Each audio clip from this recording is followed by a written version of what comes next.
really the only things you need to think about is what your business is turning over and more importantly profiting, and then how much work you've got to do for that. Today's guest, Richard Leng, everybody. If you're sitting there thinking an email is the good thing, then you're just not thinking hard enough on your business. It boils down to how much money you've got in the bank. Do you have enough money to pay the bills for the next year? Great, take some risks. Hey, be sure you stick around because we're only getting warmed up. If you want to be in that 5,000-6,000 upwards, the only thing that's stopping you charging that is that you're not asking for it. Right, I'll cue us in, Ad, shall I? Yes, please. Good afternoon, good evening, good morning, everybody, wherever you're listening or watching from. This is Howard and Adam with another episode of Think Wedding Business with a great guest today. And it is another videographer. I've got to just put that out there straight away. All right. Got a distinct lack of singers on this podcast.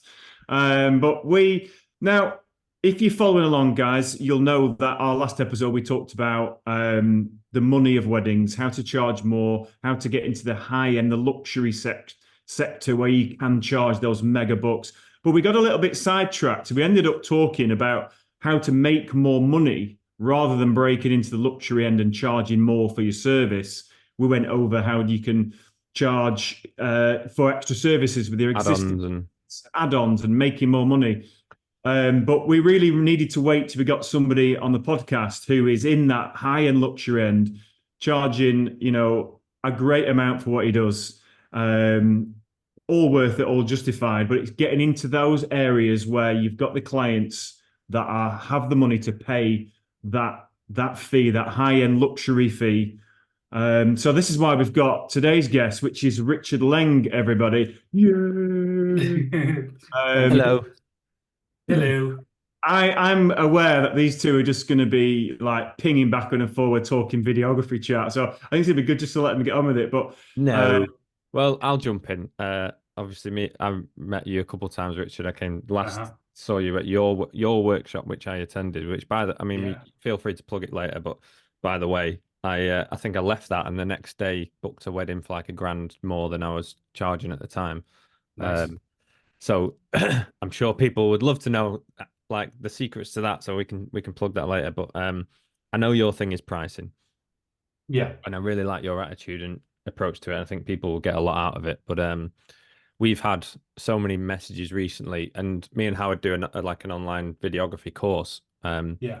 And kind of the purpose of the course and what I think our strength is we can get people from never shot a wedding before, never like booking their first wedding, and then getting them along that journey to established, where you kind of in video and photo world maybe get into like that good sort of $2,000 sort of market in the UK. You can book it out consistently, and that's the hardest thing. But you get in there, get started, and we're getting for sure. And we've got loads of people fast forward a few years from our course that are there now, and they're established, they quit their jobs and they're loving it, and they're now like, well, how do I get to the next? Because you get stuck in that mid market, if you will. Yeah. And there's a lot of people wanting to get beyond that and charge more because they see all these other people going, I charge $5,000 plus, $10,000 plus.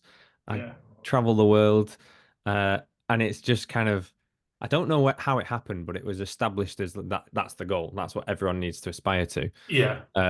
So it was just to, obviously you're in that. I mean, correct me if I'm wrong, but you do that.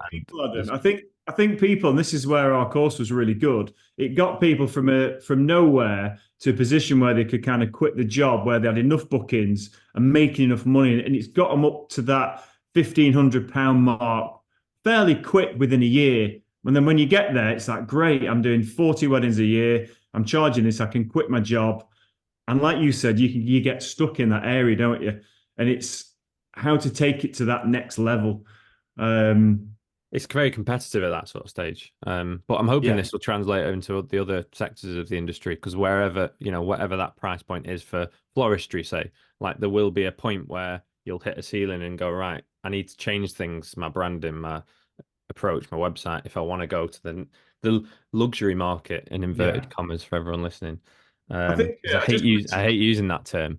But maybe if we could start with like your kind of pricing journey and how you built up from, we'll just dive straight into it. So mine was pretty much exactly what you've described from your course. It's kind of you start with doing whatever you can, and then you get to a point where, whether it be a year, for me, it was back then, 12 years ago, it was very much agreed across the board that it takes about 3 years to establish yourself.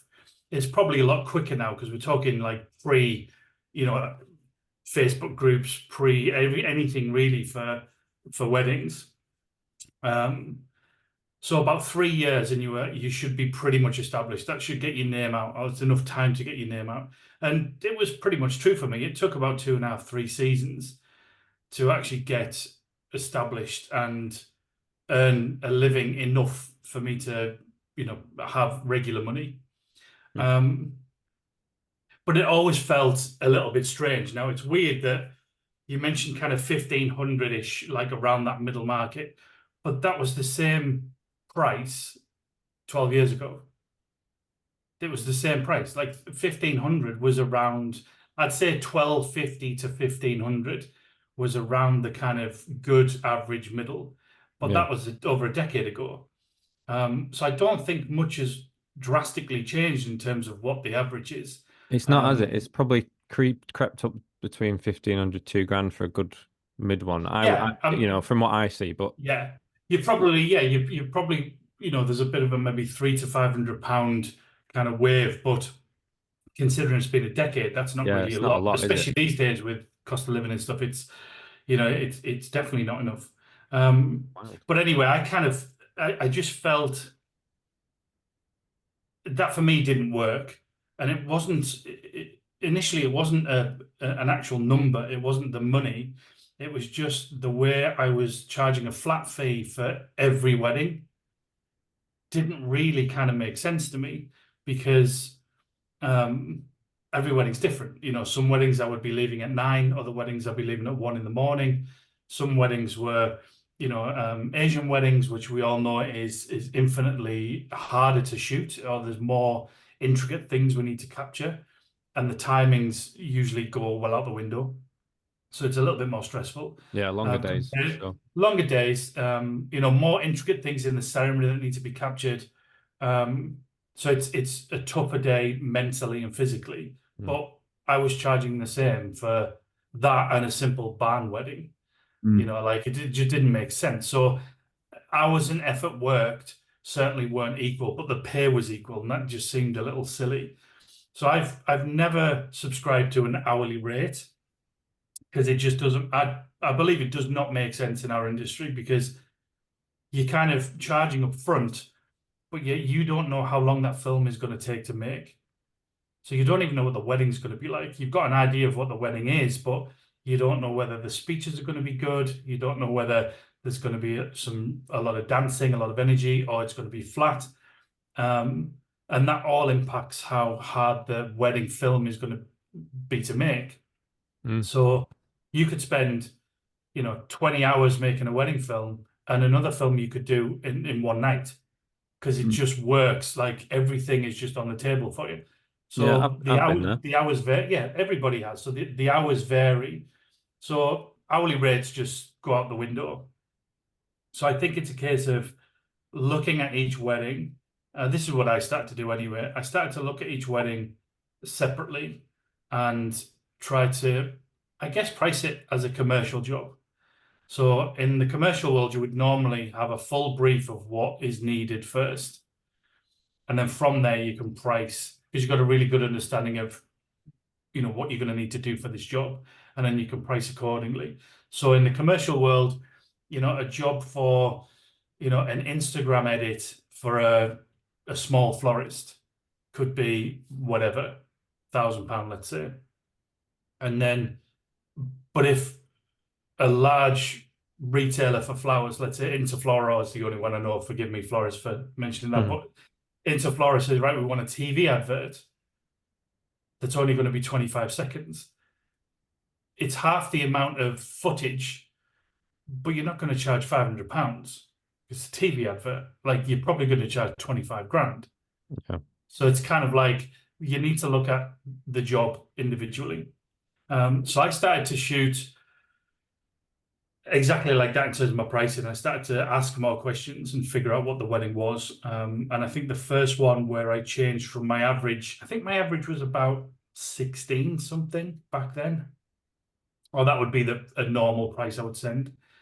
And I got an inquiry for an Indian wedding in London. It was a large one, but it was a mixed culture wedding. So like there was an Indian ceremony and there was a Jewish ceremony. So it was kind of the couple weren't particularly traditional, but they were, doing certain ceremonies for their families. And it was mad. The wedding was mad. And I certainly didn't charge enough for it, but I charged a lot more than I would average at the time. And that just kind of proved to me that this now makes sense to do it this way.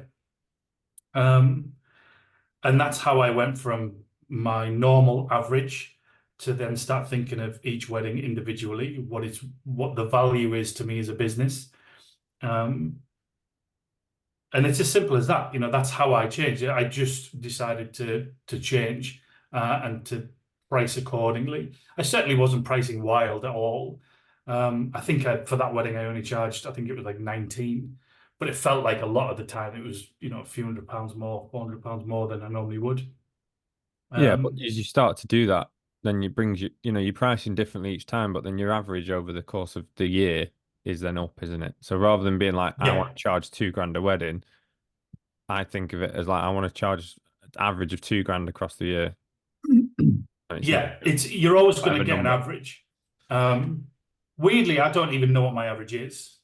I'll be honest. I don't even. I have no concern what my average is. Because I mean, what does that data do? What I mean, what am I going to post it on a Facebook group? Okay, yeah. And say my average is this. Like it doesn't. Doesn't It matter. literally, it doesn't matter. It makes no difference whatsoever. The only thing, and I urge anyone listening to kind of, this is a good way of thinking about it, or I think it is, and I think it's fairly universal, especially these days. Really, the only things you need to think about is what your business is turning over, and more importantly, profiting, and then how much work you've got to do for that. That's universal. It doesn't matter whether you're a videographer, a makeup artist, a florist, whatever. That's kind of universal. Like, how much work have you got to do for the money you want? Yeah. That's Okay. it. So yeah, I'll reframe. It's not about what your average is. It's about how much you're earning total across the year. Because you need to be able to, work out how much you need for your bills and stuff. Yes, of course.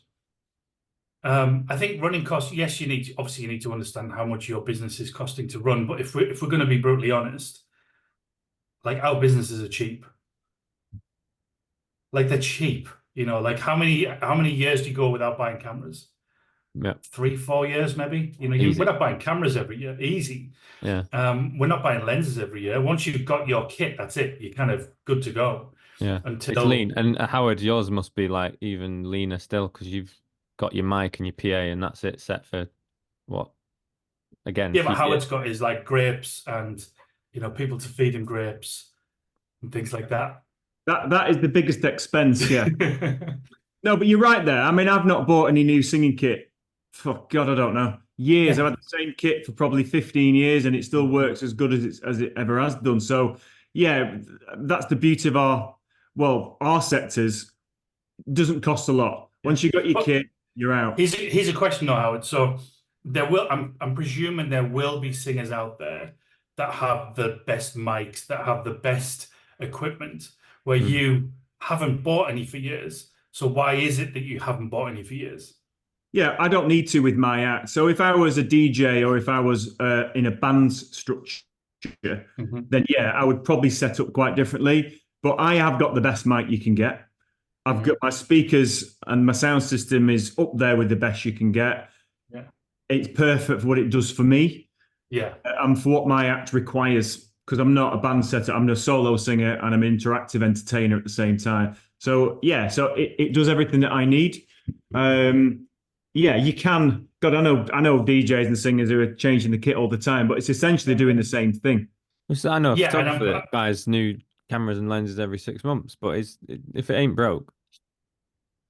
No, but the reason people do that is because it's the business is essentially monetizing their hobby. Yeah. You know, like videographers do all the time. Like they geek out over the new drone or the new lens, or they don't need it, but they kind of, before it was a business, that's what we did. We kind of bought all the kit and we got giddy over it. So Yeah. there's nothing wrong with that. There's absolutely nothing wrong with that. You know, it's a good way to spend some of your business's money, but so if you're kind of scratching that itch of being that camera geek or microphone geek or whatever. But I guess what my point was, how it is, you could probably have that mic now for the next decade because what your clients are buying is your voice, not what mic you have. They won't even ask what mic you have. It's the performance that they're buying. So it's the same with videographers. Like they're not. I don't think I've ever had someone ask me what camera I use because it Oh, doesn't I matter. get that question, and then I tell them, and I'll say, "Well, it's a Sony A7, whatever," and they go, "Oh, okay, sounds good." Like they have no idea what Yeah, that no means. idea. Yeah. It's not important to Um, them, is it? What's important is that service that you deliver and that essentially that film that's going to blow their minds. That's what they're interested in, yeah. without a doubt. I was just looking on your website before, Richard, and we talked about this before. When you're going into the high end sector, you really have to set yourself up so you are looking as luxury and high end as you possibly can. And your website absolutely screams it. So I think I just want to touch on what would you recommend for people who want to break into that higher sector as far as setting yourself up? Because you know your website is your showcase, but everything else that you do, it all ties in to make people think, "Wow, this guy's a real deal." He's when you look at other people's, socials and websites, you're standing out as luxury and high end. So just touch on setting up really to go there. Recommendations. I think that branding is probably up there with one of the most important things because that's the thing that they're seeing now. Times are changing, so do people look at your socials first versus your website? Probably. So that branding has to then, touch on your socials. Obviously, you can't brand your Instagram page like in terms of logos and things, but that the tones of your images, the consistency. Now, I'm going to caveat this with I am terrible with socials. I actually don't like social media that much. I'm quite a private person. I don't have a personal brand. And I wouldn't say my socials are kind of uniform and slick. They're just not. I literally just post, certainly over the last couple of years, I've just started posting what I enjoy. So there's a lot of, especially my reels, there's a lot of kind of my film photography, and that's gotten me quite a lot of traction. So I'm just trying to enjoy using socials. But when we come to your brand and your website and your storefront, it really just boils down to taste. And some people, have that good taste in terms of design and topography. That's what I studied, before when I was a wee nipper. But if you're not good at figuring out which fonts to use or the colors of your website or how big your H1 versus H2 and H3 needs to be, then you need to employ somebody. You need to outsource that. And there's plenty of people who can build websites these days, whether it be through Squarespace, WordPress, whatever, specifically for the wedding industry. And that's a cost of doing your business. I would say 99% of people out there just do their own website. I literally just had a session yesterday with one of my mentees, and it's the second session where we talk about branding, and we started redoing his site, and we ended up, his logo came off, and a few other changes, and then I've sent him away looking at hierarchy of topography and just making sure that things are the right size, it's worded correctly, all the images are kind of working well. I personally don't think it's that hard. Just keep it simple, but just have something with taste. It's the same thing as, for instance, I'm looking at like I'm presuming that's your living room or your office room, Howard. So you've got different furniture. So you've got the yellow. Is it yellow? Like a greeny yellow. Greeny yellow. Greeny, yeah. And then you've got the one on to my left, your right. which you need to be like in Havana with a big cigar sitting on there. But I can see that the chests in the background are obviously real wood, the kind of quality. You've got your artwork on the wall and everything's, it doesn't look like you bought it from secondhand IKEA. It looks like it's solid. You've got a beautiful fireplace. That's just how you've presented your, let's say it's a living room. I don't know whether it is, but My office. your office. So check you with a big office. So it's that to me is perception. It's kind of that isn't cheap to do that. Is that a Lego Defender? Yeah. Amazing. Well, there you go. So 10 out of 10 for that. And is that a Ghostbusters car? Yeah. Incredible. So there you go. I'm not even getting married and I want you to sing for me. You know what I mean? Well, it's funny you should say this because I set my office up. This is where I have my meetings with my couples. And Right. all these things here and little things you see around the office are there for a reason. Well, I Right. like it and it's lovely, but there's a microphone there. On the other side, I've got pictures of me with, Michael Bublé and John Barnes, and I've got my guitar on the wall Yeah. and things to talk about. And they just create talking points. I've got my thank you cards on the wall and Yeah. but everything's quality. My wife spends. But that room is just a website. Yeah. It's the same principle. It's the same principle. Like the care and attention you've put into staging your office, not only so you're relaxed when you're working, but when clients come in, pre-booking, this space will do so much work for you without you even having to open your voice. And then that's all a website is. So it's just taking that care and attention to stage, your website or your space, whether it be physical or virtual. It's the same thing. And those like the Defender and the I'm presuming that's got a little story or a little personal touch to it. Yeah, and it's often we don't have that on websites. There's nothing of ourself on there. And you don't need a lot. For me, it's just on my blogs, there's a lot of film photography. So that's because that's what I love. So I've made sure I put a lot of that on there. So it's just a little bit of personality injected into it. Yeah, I think the best foot forward, isn't it? Certainly with your website, the films that you're showcasing on there and all the imagery, it just oozes class. And the films you've put on, I presume, are some of the best films that you've done, and that's what you want to showcase, putting your best foot forward. Yeah, exactly. I mean, I have, I think, 8 on there, 7 or 8 on there at the moment. It's going to change in the next couple of months. There's probably only going to be 5 on there, and they're all new. But it's some of those films have been on there for years, and it's fine because I still like how they look. And it is about only showing. I mean, a website doesn't need to be changed year in, year out. You can have it for 3, 4, 5 years the same as long as the content's right. And I just think people are quite eager to show everything they do because they want to look like they're busy. And it's actually it's the opposite what you need to do. Just show your best work. You can show a lot of stuff on Reels and on especially stories because that's the place to show a lot of daily stuff. But your actual storefront, just show your best stuff.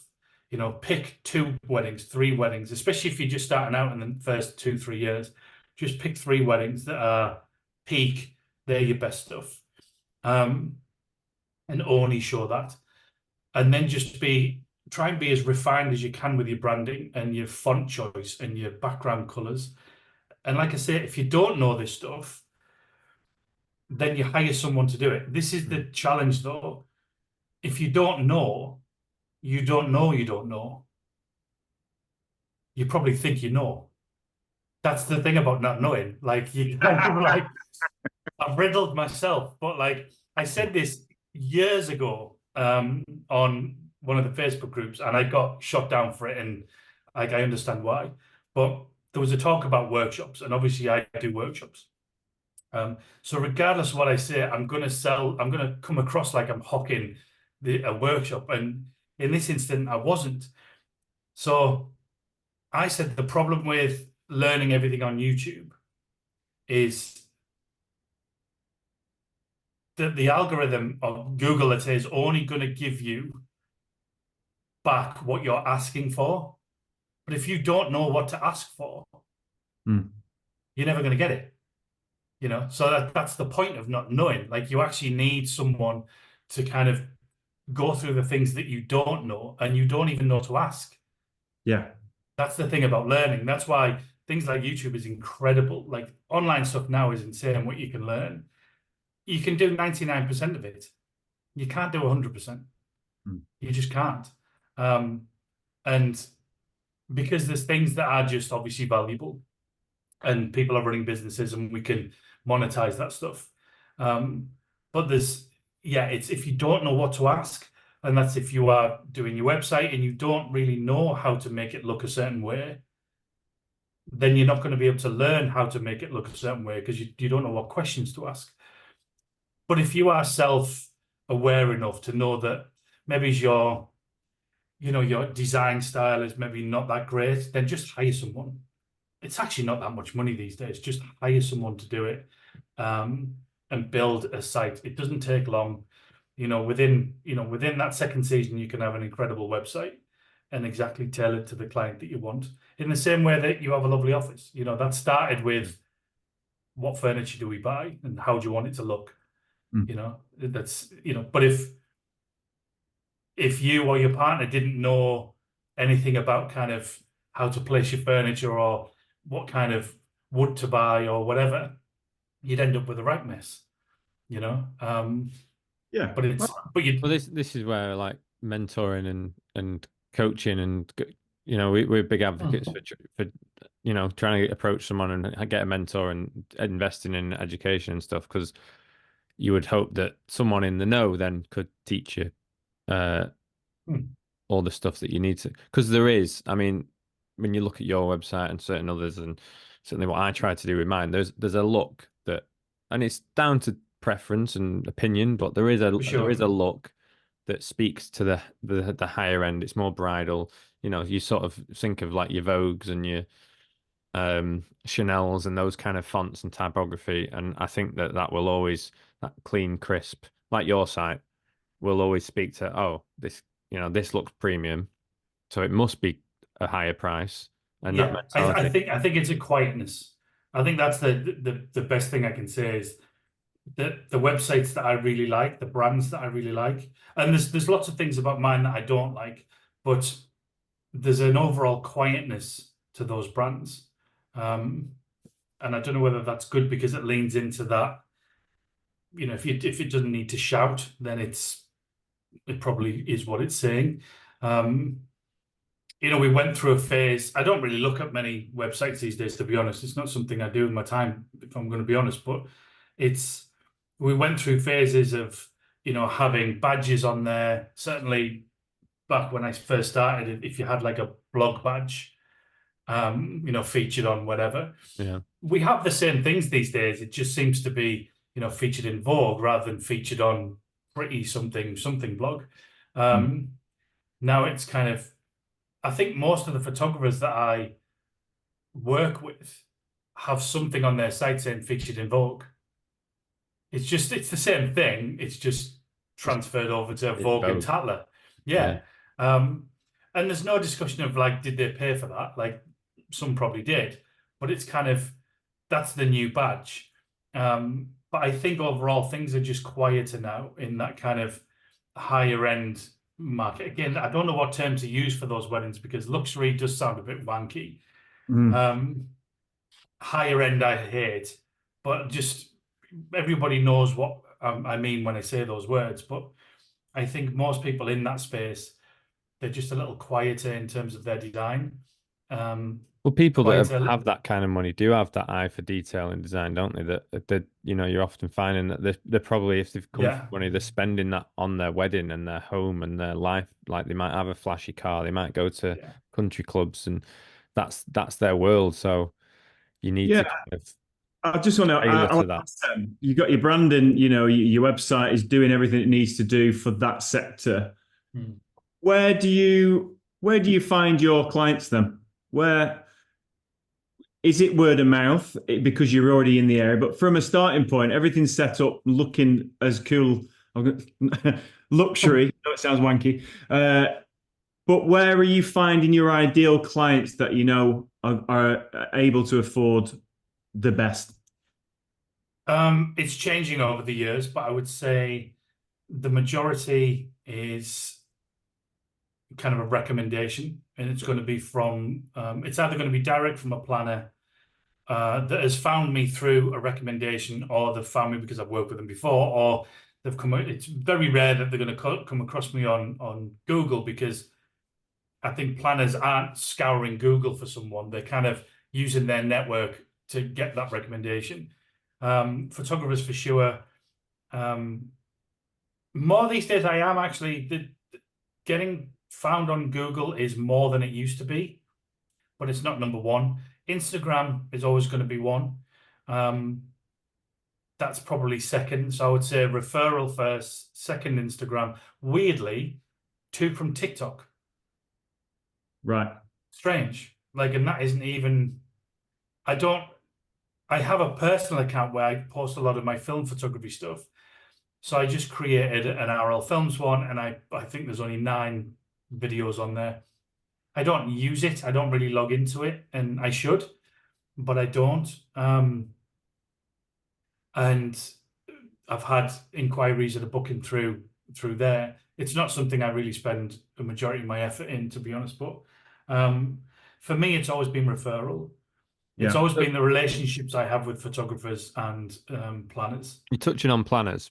Yeah. Certainly there's this perception that the higher end weddings just come from planners, and you need to get them with planners. That's how you get the bigger priced weddings.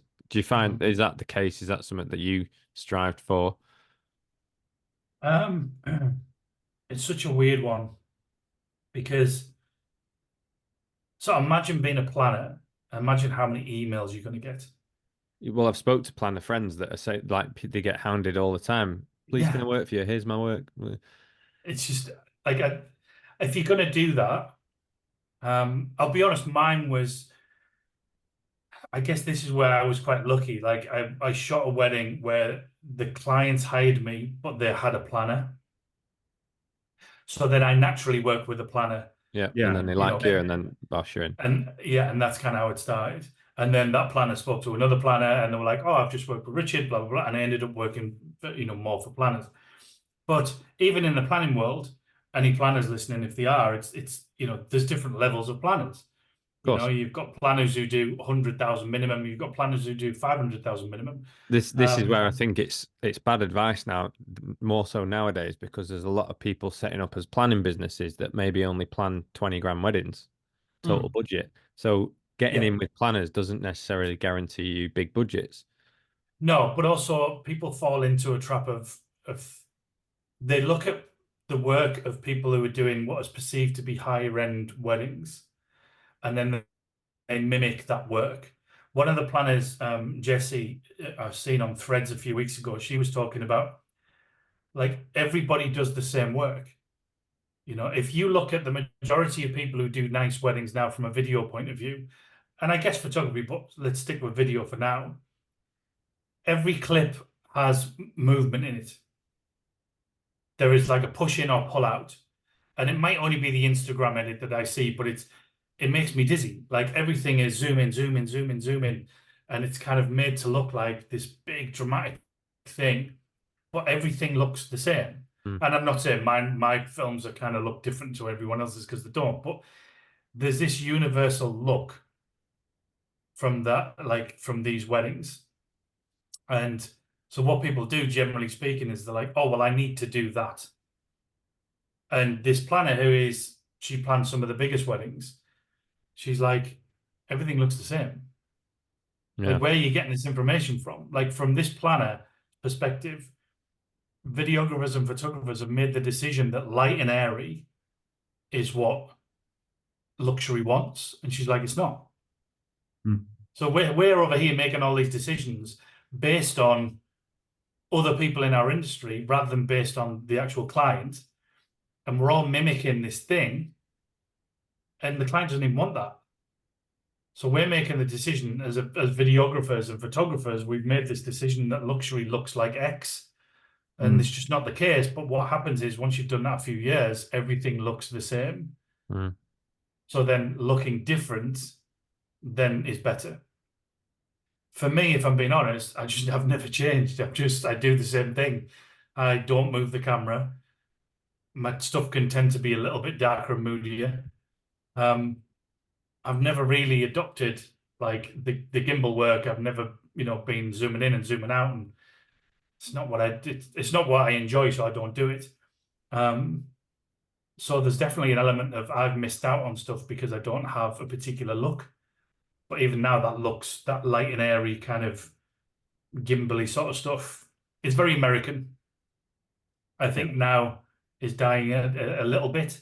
But the planner thing, go back to the question, is if you're going to contact a planner, like if you're sitting there thinking an email is the good thing, then you're just not thinking hard enough on your business. Like, if this is your business that will pay your mortgage and put food on the table and give you a holiday and clothe your kids, then an email just ain't cutting it. Like, what else are you doing? Do you really want to work with this planner? And if so, what's your strategy for working with this planner? That's a legitimate one, not a greasy, like, we have enough people in the industry that are that kind of like, they want to be in with a certain crowd and then in with another one, and they're trying to get as much as possible. I'd urge people to just how can you authentically speak to this person and be genuine because you like their work, because the weddings and the style that they have and the decor they bring really is brilliant. Like, you love how they design weddings. And how can you approach them that isn't just an email, and actually tell them how lovely these weddings are? How many comments have you left on their Instagram that are actually personal, not just a like and a heart? Like, people really don't make that effort anymore, and an email just ain't cutting it. It just isn't. I think one of the first ones I worked with that was one of the planners I really wanted to work with, I mean, you wouldn't do it these days because it's more virtual and digital now, but I sent a box of champagne truffles. I'd been kind of back and forth, kind of commenting on some of their posts and how nice their work was, and how kind of slick and minimal it kind of was. And I ended up sending, I got an inquiry from a client that had booked this planner. So I didn't get the booking through the planner, but I sent some champagne truffles and some champagne with a looking forward to working with you note. But this person, I genuinely liked their work. Like the style they bring to the weddings was I thought was brilliant. So you're not just like kiss arsing. Yeah, I'm not just kind of leeching and like that's the person who does the highest weddings or the biggest paid weddings or celebrity weddings, so I need to get in with them because I will then get paid more. There's a lot of that happening, and it's just a bit leeching. Like, for me, if I'm going to connect with someone, it's because I really like their work. Don't get me wrong, there's lots of people I'd love to work with because I know it's great for my business, but I think there's a fine line between, and planners will know it, like how many emails must they get on a daily basis? And I think planners are probably well switched on to who's just trying to grab some work and who actually really wants to connect and work. Yeah, I reckon so. So, I mean, going back to your website, because, like, let's not get carried away. Your work is lovely. It's beautiful. And it does, like, it seems like it would be expensive. It looks expensive. It looks premium, which is obviously intentional. You've worked hard at that. So you're kind of justified when you quote your prices and stuff. Yeah. But just think, so when you get an inquiry and now that you're pricing them, it's somebody inquires. I know you've got a brilliant section on your contact, which you've got a lot of questions on there. So you get an idea already about the wedding, about the couple.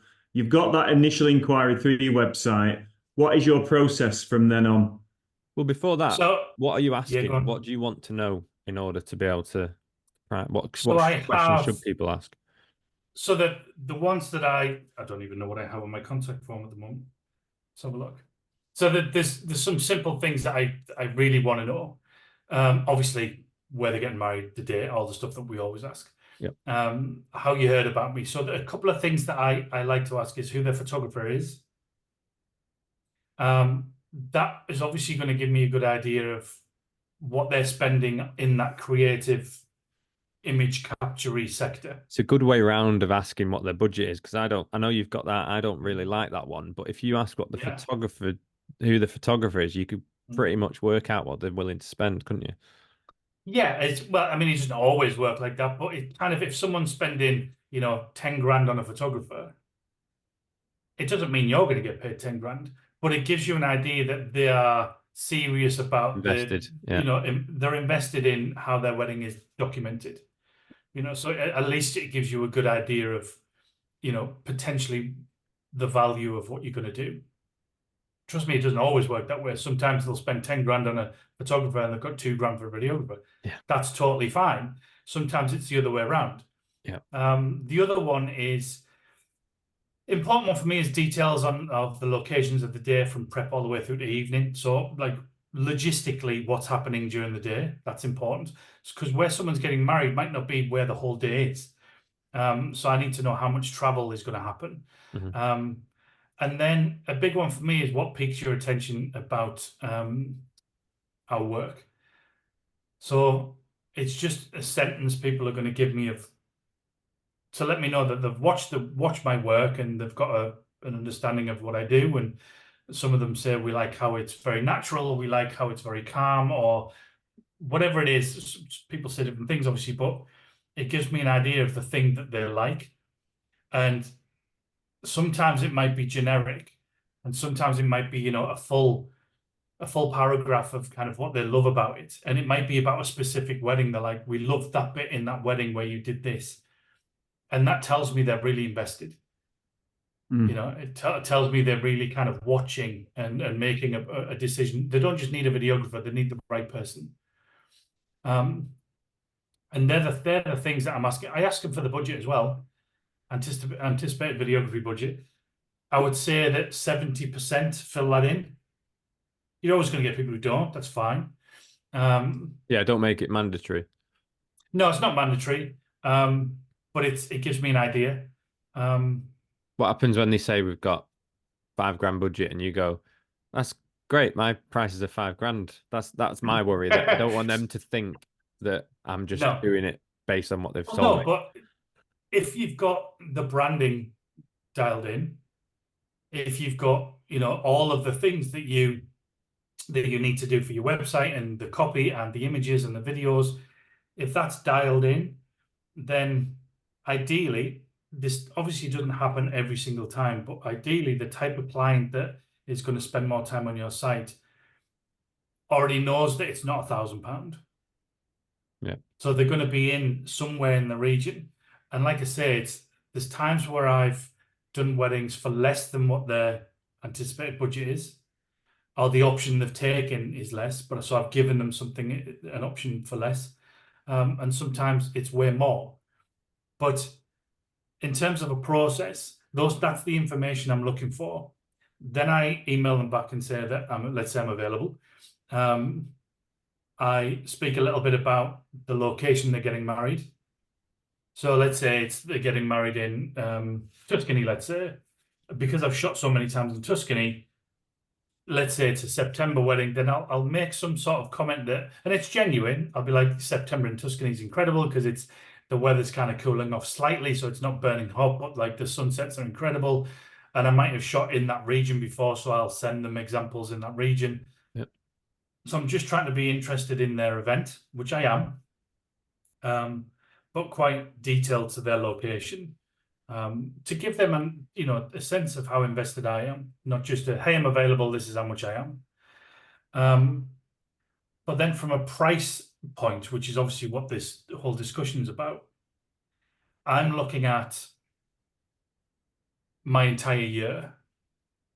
So we've already touched on that different weddings for different cultures have different amount of work.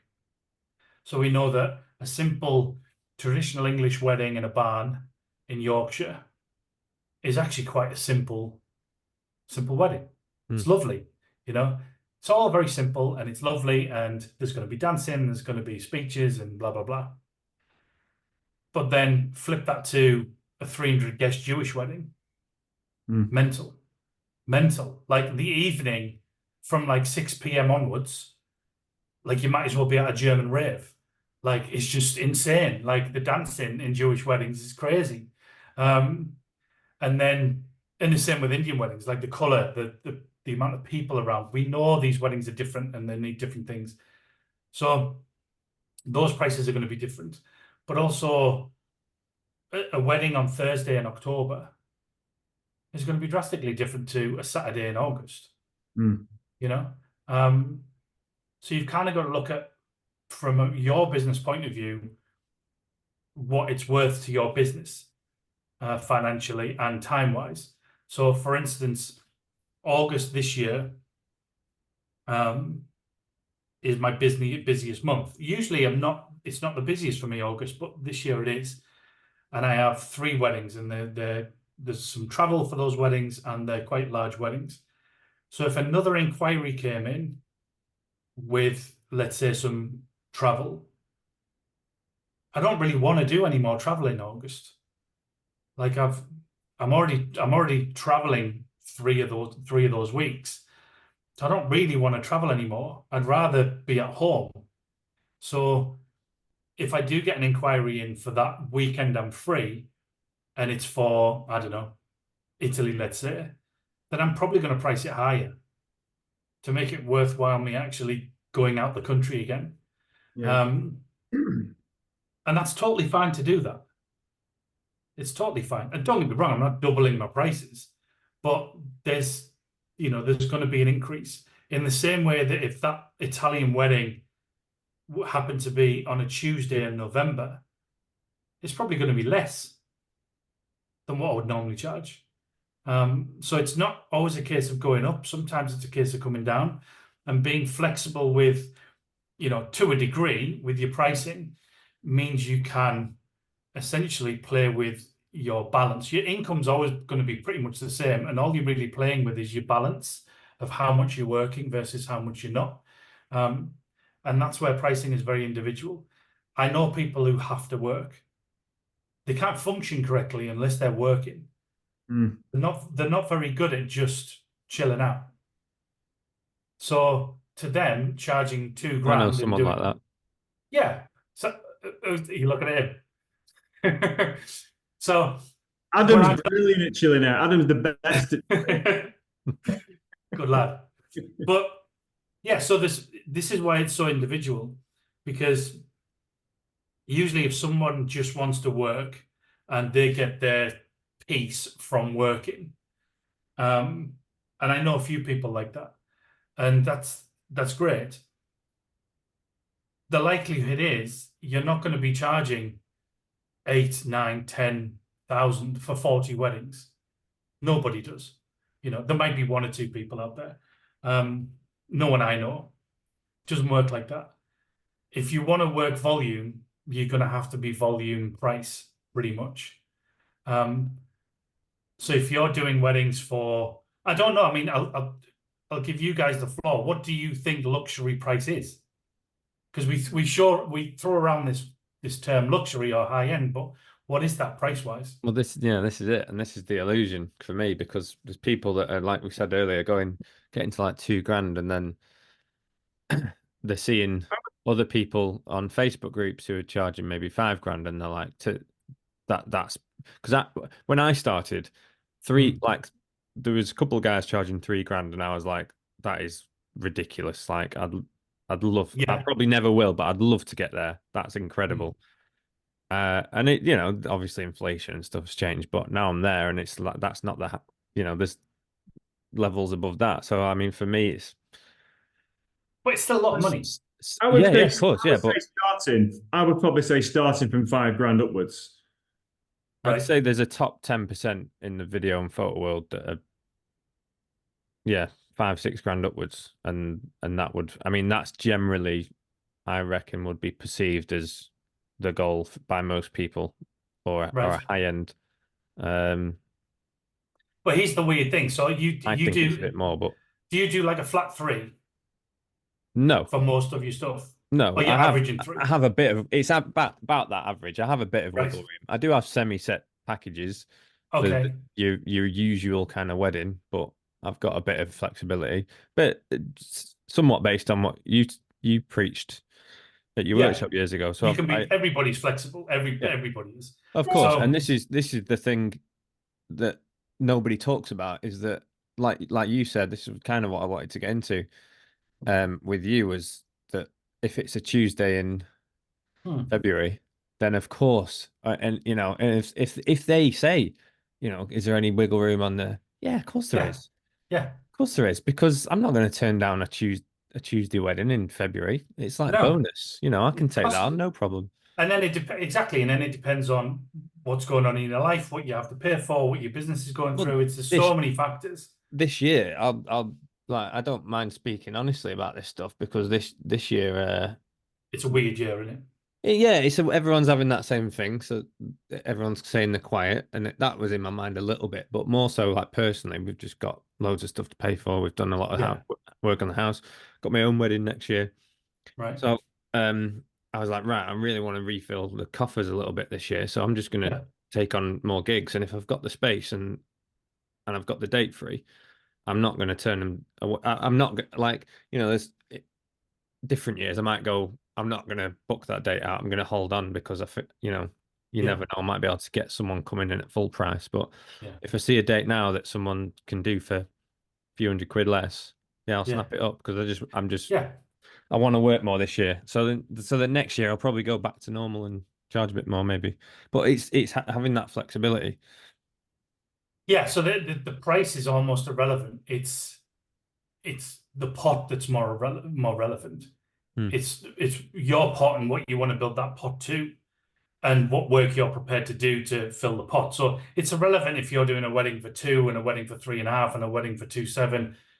It's irrelevant. You're just doing weddings and it's all going into a pot. It's the pot that's important. And obviously, how much work you have to do for that, because there's only so much work you can do. Um, but it's that pot that's more relevant. And that pot is different for everybody. So, like you have house, it sounds like you've just done a lot of work to it. Um, how many kids have you got? Two, So you've got two young kids, right? Do that he knows Yeah. of. two under Hey. three. So two kids under three. Yeah. So, it's I don't have kids and I don't want kids, but it's like um two kids under three. So I'm presuming we're talking about years that you want to be around. Well, it's the obviously the extra cost of having a small family and Yeah, for sure. the time I want to spend at home with them as well. So Yeah. like less travel, less. I mean, yeah, less time editing. But like I say, I've took on a bit more this year, knowing that I'll Yeah. spend more time editing those weddings. Yeah. But I'm thinking long term in terms of finances and stuff. Yeah. But in terms of like kind of limiting what I take on and definitely limiting what I travel so that I can be at home more. Yeah. Whereas this is why it's not a universal answer to a universal question, because if my situation is drastically different. I'm a lot older. I have hardly any money on the mortgage. I have no debt. I have a dog, and a girlfriend, and like that's my life. So and I have a very relaxed, chill life normally. I like a few things. I like a nice holiday. I like to travel, and I like watches. And that's it. And they're the things that I like. I don't have a crazy lifestyle. I don't really drink, so I'm not kind of out every weekend. I have quite a calm, relaxed life. So, I don't need a heck of a lot of money in terms of lifestyle. Mm. So I can do way less than I do and still live exactly the same. But what I'm thinking of now is probably something you might think of this, but you're probably not thinking of it as much as me. I'm thinking of how long I can do this for. Like I'm 50. So in my head, I'm like, how many Get years out. can No, I you're do not. this? Yeah, 50. Yeah. Wow. Yeah, I turned 50 in February. So I'm like, how many years can I do this for? Like, I think I can do it for another decade, maybe. But then how relevant? Like, you've got to be Yeah. relevant. Yeah. I would like to think that that sort of aesthetic is, that I have currently will remain somewhat relevant to the clients I'm booking. And I look towards photographers I really admire, and they're in their 60s, but they're like world-class, incredible photographers. I always think photographers can be older than videographers because older photographers look experienced. Older videographers look Creepy. little bit creepy. So I don't know why that is. I just think that's the case. Yeah, But yeah, so brilliant. I'm thinking of retirement. So I'm thinking of a different pot of money now. Yeah, so you You wanting know? to earn that bit extra to put away. Yeah, so I'm in that mix of like I still want to have that chilled kind of easygoing, calm life, but at the same time, like I need to have this pot like at the end of it. Yeah. So So I'm in a bit of a mix. I think this might be the answer. So that like we said, there's photographers I know that do charge 6, 7 grand per wedding, and Mhm. videographers the same. And it's like, how are they getting those prices versus someone who's can only command like 2.5, 3? Um, is it a case, as you said, you've not got an expensive lifestyle, you don't need much, so it's very easy to then be braver with your prices and to test things out. You get your this is Yeah. what we always talk about, me and Howard, is you get your set amount for what you need, and then if you want to put your prices up, you test them once you know you're safe. Yeah, basically this is what it's always going to boil down to. Always going to boil down to this. No matter what kind of fluff people say, it boils down to how much money you've got in the bank. Always. That's the only thing that it boils down to, because it's risk. Someone at 1,500, let's say, and they want to risk going to 2,000, you're still in the same pot. You can kind of do that as long as you've nailed down your website and how you talk to clients and the work that you show. You can get to that two-ish mark or whatever it is these days, 2, 2, 5, whatever. Going above that like weird line, you're risking not getting booked. That's the risk. So you risk losing that money. And you're only going to do that, I don't know, what, 5 to 10 times before you panic and then put your prices back. Because you need money. You need to pay the bills. You need to pay the mortgage and put food on the table. And it happens all the time. And it's happened ever since I've started. And it still happens now. That let's say someone's at 15 and they decide to be 2.5, and then suddenly nobody's booking them. They panic, go back to 15, and then they get booked again. So the world is telling them you're only worth 15. That's how they stick at 15. But if you had, I don't know, 50 grand in the bank, 100 grand in the bank, would you panic as quickly? Probably not. Like how much would you be panicking? So what day is it now? Tuesday. Tuesday. Tuesday. So if you won a triple rollover tonight, how much financial panic would you have in your life? Yep. Like Zilch. zero panic. Yeah. You know, Sorry, I can't it'd attend your be wedding this weekend. I'm yeah. See I'm you on a later. yacht. I'm on a yacht with 200 million pounds worth of pizza, but it's yeah, like, and that's all it boils down to. Like you're looking at your, financial situation. You're working harder this year to build a pot to make you feel more comfortable because you've got house stuff to do. You've got a family. It makes you feel more comfortable, and that's just the reality. It always does. So this kind of circles back to what we talked about in the beginning about gear and the importance of or the lack of importance of having all the up-to-date gear. I know videographers who every year inquire with me about my workshop, but never attend. It's 500 quid for Christ's sake. They never attend it. but every year they'll buy the new drone, Yeah. the new gimbal, and it's the same people, and they charge 1,600 quid, you know, and it's like, and I don't care if they come to the workshop or not. Like that's up to them. Like I would never pressure someone to do that. That's ridiculous. But the point is, you're literally not spending any money whatsoever on yourself. Mm. You're just buying gear. Mm. When you could have actually saved that money. New cameras, new drone, what, $5,000? That could have been put in a pot. And they've been shooting for 15 years. How big is that pot going to be? They'd have, you know, easily 50, 60, 70 grand in that pot. Easily. And having that money in the pot means you don't have to, you know, you don't have to panic as much when you put your prices up. So that's the way I did it. And it's, I would call it like the bricks and mortar way of doing it. There's no cheeky algorithm hack. There's no, it's real bricks and mortar stuff. It's do you have enough money to pay the bills for the next year? Great. Take some risks. You know, and those risks will diminish as that money goes down. Mine tends to be around about 18 to 24 months worth of total finances. If I have that much money, which by the way isn't the best use of money because it's just sitting there getting eaten up by inflation, but for that short term, it enables me to take some risks. And if you have everything else dialed in, so website, branding, copy, you know, how you approach people, how you speak to people, your relationships and whatnot, and your products as well, your films, your product, yeah, obviously. So I mean, I'm saying that as that's a basic that needs to be there anyway. Yeah, but it is though. How many people do you know shooting for $2,000 that produce garbage work? It's not many. yeah. I don't know anyone. No, they're I all know plenty. like there's plenty that are really good that are charging.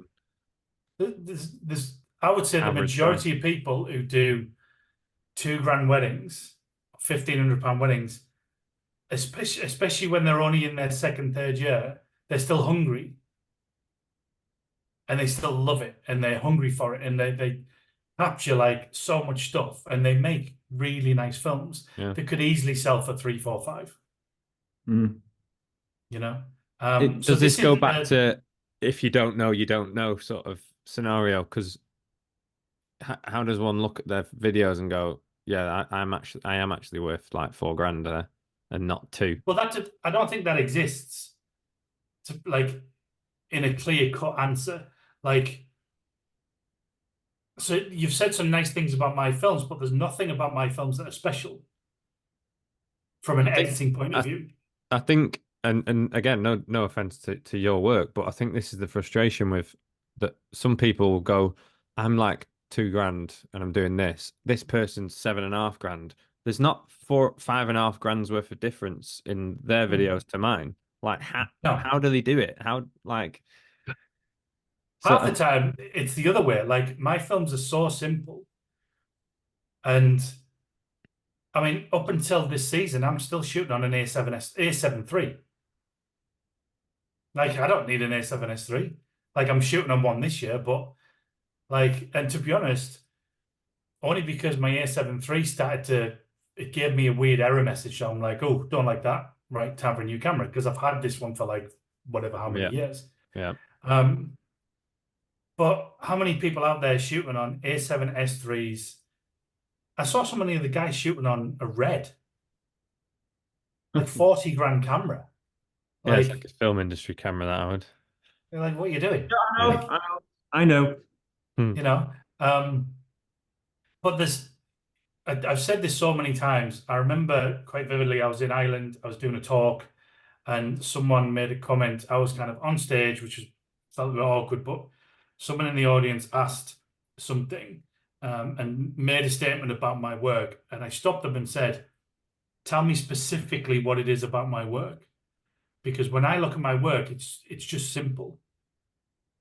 There's nothing that's like, that's why it should be X amount of pounds. It's just simple. The reality is what people are seeing is a general cohesive feeling or vibe, basically. Hate that word, but like it just seems wrong for someone my age to use that word. But that's what they're seeing. They're listening to a certain particular type of music that is with simple edits and choice visuals and the right words at the right time. And it's the timing of it more than how fancy the shots are. I value composition over movement. And I'm really trying to make every shot the nicest shot I can, but using just those core simple principles of composition and light, rather than how much equipment can I throw at this shot. What fancy lens and what gimbal shot can I do? What drone shot? I'm more about just, am I positioned in the right place to get the real moment? And I think that, and I'm more that these days than ever. I shot a wedding in upstate New York last year, and it's the best film I've ever made, but it's not fancy whatsoever, and it's got loads of technical errors, but it is so genuinely their wedding, and it's heartfelt and it's real. And I am doubling down on real moments over staged, acted, gimbal kind of shot type stuff. Yeah. I'm just doubling down on real stuff. Well, you're putting your focus on the couple and like their experience of it, and like you say, if they're capturing it real for them, because when they look back on it, that's a true representation of their wedding. Yeah, like I have that. I have that thing of, I want somebody to come across their wedding film in 50 years' time in a loft, and it might be on an old hard drive when we don't even use hard drives anymore, and they load it up and it reminds them of their wedding, and they can watch it and hear it, and they don't wince. They don't go, oh my God, do you remember when we used to do that? Do you remember when we used to do that dance in front of the camera at our wedding? Like, I don't want anything that's just cringe. I want a very honest, natural view of someone's wedding. And because of that, there's no, I guess, certainly my latest work, there's no inherent sort of style. So somebody could be looking at my work thinking, I do gimbal shots, drone shots, I do all this couple stuff, I get them to dance, and I do all this cool like stuff for Instagram, and like why can't I get weddings for 10 grand? Maybe that's why. Maybe, I don't know. Like, I don't really have an answer to that other than because you're probably not asking for it. Do you think those kind of clients that have the money don't appreciate, like, or actively disengage with people that are like all over selfies and Instagram? And no, you got to remember that this is very individual. So my clients are very private. They're, I guess, a lot more kind of chilled and private than that's the client I want. Yeah, so the different target audience, isn't it? Yeah, whereas there's like, look at that wedding that was just plastered all over him from Egypt. Like, that was a 7-day celebration. It's an Indian billionaire, and I forget, she's a social media something, I forget. But anyway, basically they're absolutely billionaire. Oh, the content creator thing. I saw that. Yeah, but like there was a team of like 7 videographers, there's a team of like 5 or 6, like, and that content creator that was posted, like that bride posted that footage every day for the 7 days. Like, come along with me, this is the journey, look at us, look at our wedding. Like, that's not for me. Yeah. Would I do that wedding? Absolutely. Well, of course I'd do that wedding. But like, there is clients that have an insane amount of money who want to share every aspect of their life online, because maybe that's part of their business. Having that following is part of their business, maybe. And then there's clients who have a lot of money who don't have Instagram.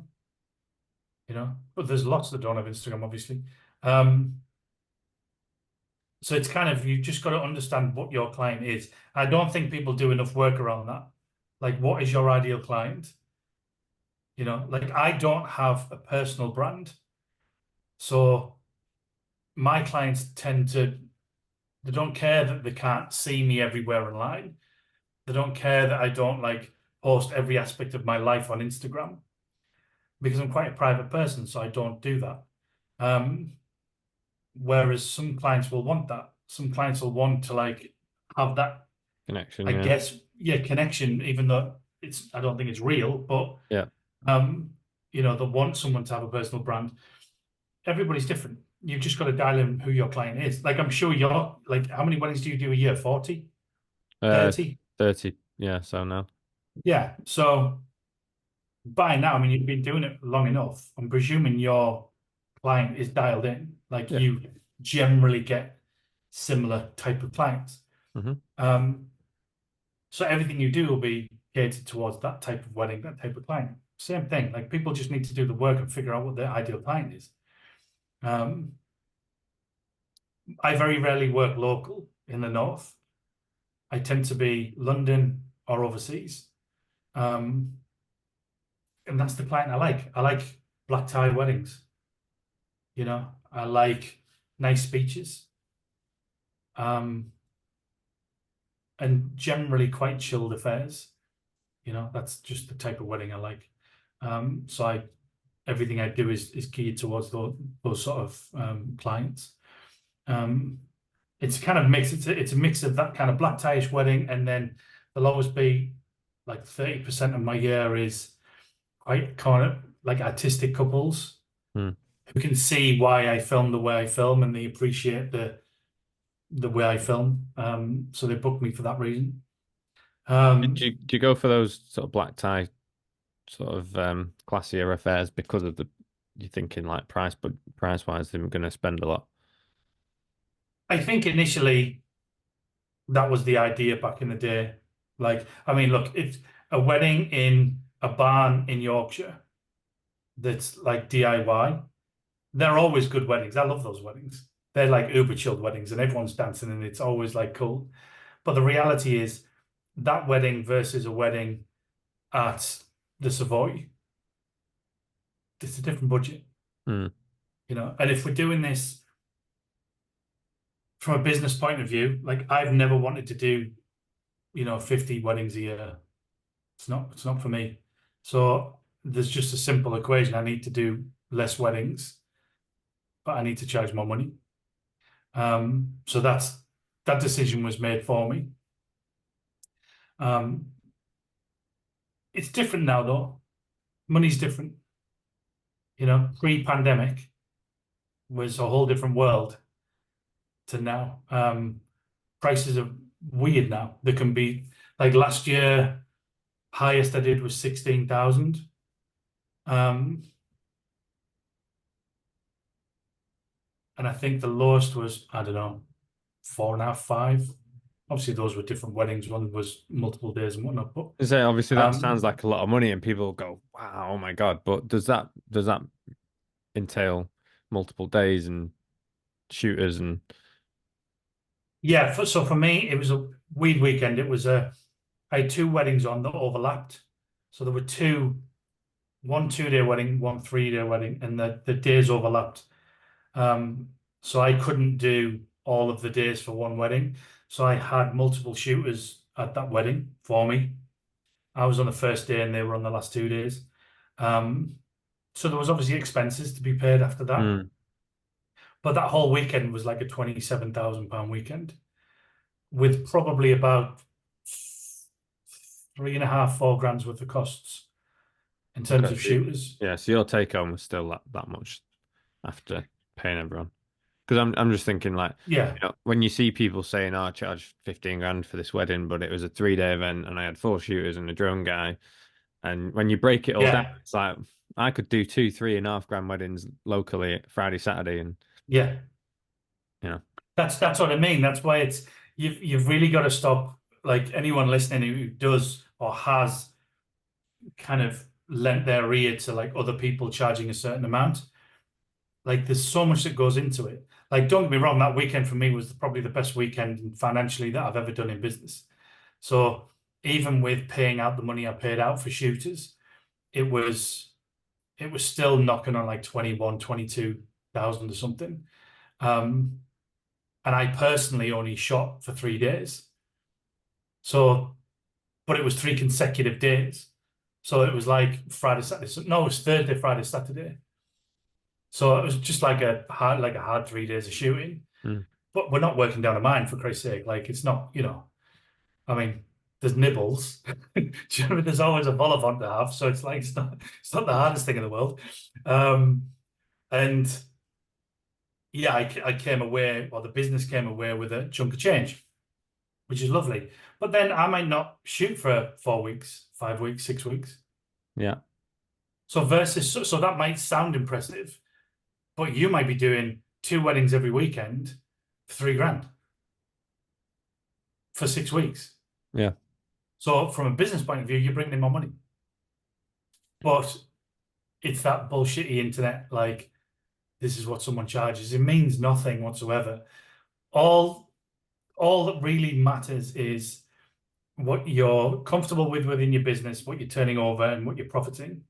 Obviously, run as lean as you can without being stupid. And hopefully you can have a certain amount of money and the balance that you want. That's all that matters. Whether you do, if that balance means 40 weddings or 10 weddings, it's irrelevant. Like, there's no better version. Like, whatever it is that's right for you is right for you. But if you want to answer the question, long and short of it, if you want to be in that 5,000-6,000 upwards, and your work is solid, the only thing that's stopping you charging that is that you're not asking for it. That's it. Like, you can't suddenly start asking, let's say you're shooting barn weddings in Blackpool. You can't suddenly then say, oh, I'm going to charge $5,000. Because those weddings can't give you $5,000 every time. It's not going to happen. So there's going to have to be some changes. If you really want to earn $5,000 a wedding for whatever reason, you've got to steer your business towards the type of client that is going to pay that. That might make you unhappy. You might be shooting weddings that you don't want to shoot. Same with Howard. Like, I have no idea what you charge, but like, I'm presuming there'll be things that you enjoy doing versus things that you might not enjoy doing in terms of location or types of wedding or types of client, or how demanding or not demanding they might be, how much creative freedom you have versus, like, they give you a list that you have to sing. It's like, however that word, like, sometimes it's, you're not going to take that route because you're going to be unhappy. So there's loads of factors in terms of pricing. It's not just a case of, how do I charge $5,000? It's, do you want a business that charges $5,000 on a regular basis, or $6,000, whatever the money is? And what does that business look like? Where have I got to travel? Like, 2 kids under 3, you don't want to be traveling to London and bloody France and Italy every weekend. So sometimes I do. Sometimes, yeah, maybe. Sometimes I don't. I like my odd little escape dotted throughout the year. But imagine the people who do that, because there'll be many. Yeah. Imagine in 4 or 5 years, in 4 or 5 years of doing that, are they going to turn around and really regret missing, like, all of those years of their kids? I would say probably. I would hope so. Happiness and balance is the main objective, really, isn't it? When why do people want to get to charging $15,000 a wedding? And it just comes down to you as an individual. What works for you? How can you have the balance, and what's going to make you happy? Like you touched on it before with me, I don't want to be traveling. I don't want to be working with wedding planners. I don't want to get into that whole sector. I like to have the connection with people.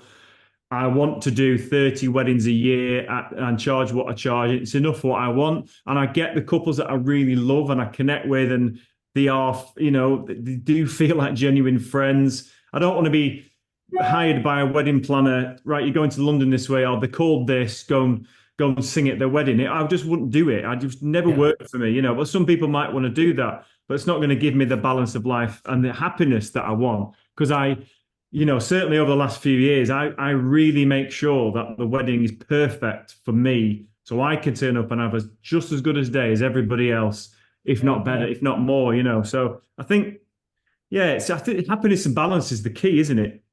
I mean, what you've just described there is a successful business, because it works for you. It gives you fulfillment.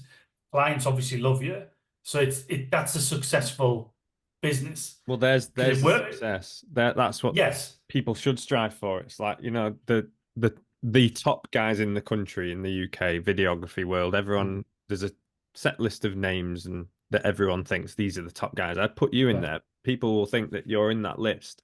Yeah. But I would argue, like, I know that I'm successful in the terms of I shoot what I want, I charge what I want, I'm happy. Yeah. You can't get any better than that. So, Like how old are you now? 32 this summer. Right. So when you look at the country, like not to get deep in this, but look at the country as a whole, 32-year-old, family, house, mortgage, that doesn't exist. How many 32-year-olds can afford a house? Not many. Yep. There isn't. Like generally outside of our world, like normal, everyday kind of, people who are earning average salaries, or not even average these days, sadly. Especially if they live further south. Like it's unheard of. Yeah. It's You a know? spoiled industry, isn't it, really? But Yeah. I'd So when put you, myself up there with the top people and say, well, I'm just as successful as they are. I know they're yeah, charging more, but who cares? success should be measured. I think I even said this at the workshop. Success for me personally, and it doesn't mean it's universal, but for me personally, success is how much time I'm in control of, or how much of my own time I'm in control of. The more time I can control of my own and choose what to do with it, that's how I feel more successful. For instance, if I didn't need to work and I had infinite money in the bank, then that would feel success for me because I'm in control of my time 100%. So I'm not in that situation. I do have to work. So I want to make sure that my time isn't taken up forcibly because I have to pay bills. So if I do 50 weddings a year, I would really struggle because I have to do 50 weddings a year. So I would, if I'm charging £1,500 on average for every wedding and I have to do 50 weddings a year because that's how much I need to pay bills, that doesn't feel good to me. I'm being, my time is taken away from me. I have to do this work, this volume of work. I just want to be in control of my time as much as possible. So for me, that's around about, different every year, but roughly about 10, 12 weddings. That for me feels right. Sometimes it's more, again, depends how flexible I need it to be on pricing, depends on when the inquiries come in, but 10 to 12-ish weddings feels about right for me. So like the majority of people in the wedding industry, just for their wedding business, most people don't really go over the VAT limit because we're all solo shooters usually. And you kind of need to be at that 120, 130 mark to make it worthwhile. So that means shooting more weddings. And then you have to do that every year. So then it becomes that like you're getting into an area that you don't want to be in because you're going to work too much or you're going to do too It's many hard to weddings. maintain that volume then, isn't it? I think most Yeah. people just don't even entertain it. Yeah. So for me, if I'm going to, especially living in the Northeast and being, the age I am and having the house as long as I have, it's a really nice number for me, that limit. So then that's fixed for me. That's how much I want to bring in. So then all I need to work on is how much I actually work for it. So this year, to give you a bit of an insight to this year, wedding wise, I have 6 weddings. And I have room for 1 more. So I'm being picky about which one that is. Ideally, I would like it to be London, rather than travel. But I have room for 7 in total. There's a downside to that, and I think you mentioned it in one of your videos, or maybe it's a Facebook post or something. So if you're doing 30 weddings a year, you have that natural content, you have that natural 30 referrals, maybe. Yeah. It's a churn of a good amount of work. If you're only doing 6 weddings, That's it's the quite risk. easy. Yeah. It's quite easy to disappear. Yeah. So it is a bit of a weird one. So you just have to spend a bit more time on relationships. But That's what my year is looking like. I've got a commercial, like, well, two commercial pieces, which are good TV stuff, TV adverts. But yeah, that's kind of where I'm at this year. Again, partly because it's a quiet year, right? Like everyone's been a bit weird this year. Yeah. So I've just made sure that the weddings I've took on have been bigger weddings. And I've took risks in terms of the pricing. But a simple thing, because we've talked a lot about pricing and stuff, but maybe people are like, yeah, but how the fuck do I do it? Like we've not actually said how you do it. So a simple thing you can do is before you reply with your pricing, firstly, take your damn prices off your website. Like that's my honest. If you want to move forward with your pricing, that just you can't be fixed with your pricing. You've got to take that risk with every wedding and figure out where you want to be. So the first thing you need to do is believe you are at, let's say you're 1,500, you need to believe you're 2.5 grand. And let's face it, if you're solid at 15, you probably are 2.5 grand. Scarily, if you did your numbers, if you did your hours, although I don't subscribe to hourly rates, but if you actually looked at how many hours you do for the wedding, the pre-wedding stuff, and the editing and delivery on a £1,500 wedding, you're probably not earning that much. Yeah, really. Yeah. At that kind of price, I don't really like, because I've seen the Americans doing that and chat spreadsheet saying we're earning less than McDonald's workers, and it's like, wow, come on. When you look at the spreadsheet, the kit cost per wedding, which is a load of rubbish. They're doing a flat 20% tax on everything, which is a load of rubbish. But the issue is, though, when someone does, and I know many people who do this, and it came ahead, I think you mentioned it as well. So the bit in the workshop where I talk about kind of how I split up payments. So when a client pays you, what do I do with that money? Yeah. And I always have that running cost part, and then I have the profits, and I don't really touch profit, or certainly not every time.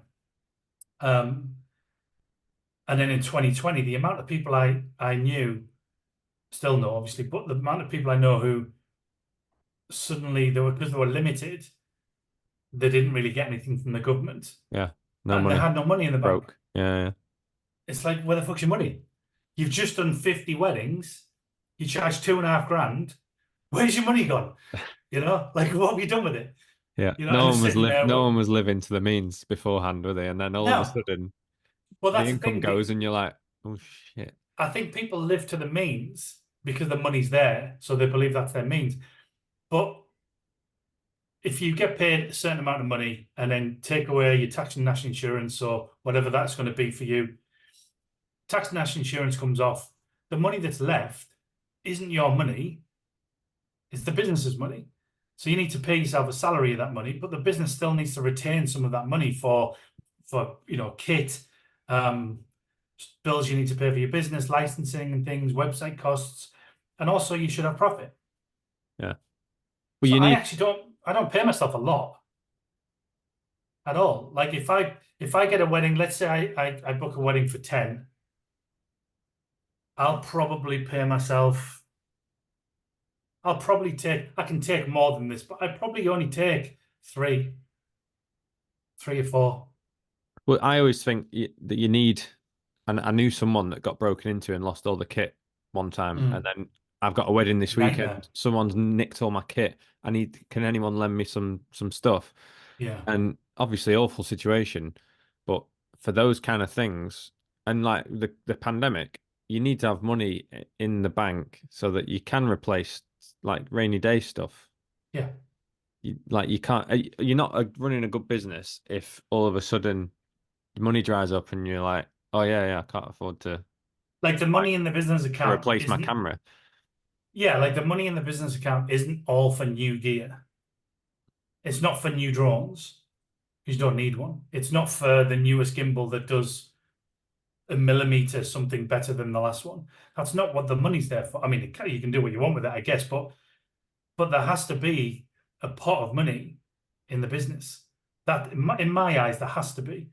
So if you have a lean month or a lean 6 months, the business can pay you. Yeah. You know, like that's just kind of how it works, right? But what people tend to do is they think, I think this is what people think, that if they can charge $5 grand for a wedding, they'll have loads more money. And you probably won't have loads more money. You know, you'll probably have more money in your bank, in the business account, and you might be able to pay yourself a bit more, or a chunk more. But like, it's a really good opportunity to build a pot up to then do more with your business. Yeah. You know, like there's a lot of people who start a business and don't take anything and just plow it all back into the business, which is why sometimes I think it is a bit weird how you've got those same faces who spend all their money on the kit, but like don't spend any on their own education. But I'm not allowed to say that because I do workshops. So I'm always going to be seen as, you know, obviously I'm going to say, yeah. And it's like the workshop does all right. I don't need to kind of like, obviously I post about it, but It's like funny how all of a sudden your opinions then seem condescending or not wanted because he's just showing off or he's just trying to sell his thing, and it's like, well, yeah. and I still want to be part of these conversations, and surely Well, my and I think 12 years of experience, I should be part of a lot of conversations if I want to be. I certainly have a lot of experience and a lot of life lived in the industry, but yeah, it's a weird thing. You kind of sometimes dismiss people just get hostile to it. They're like, well, yeah, but it's easy for you to say you're charging this, and like nobody wants to hear it all of a sudden. And it's like, well, if you read it, he's inputting with decent advice here, and it's his opinion, but like the thing that's good about that is, and again, this is going to sound like I'm being that guy again, but it used to frustrate me because I don't want to be seen as that person because I don't believe I am.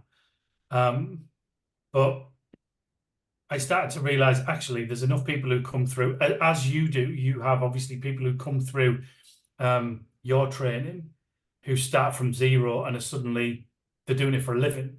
Like that's life-changing stuff, you know, like genuinely life-changing stuff.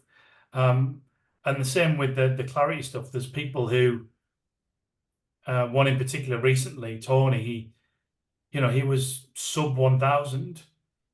And then after a few months of working with us, he got a $4 grand booking.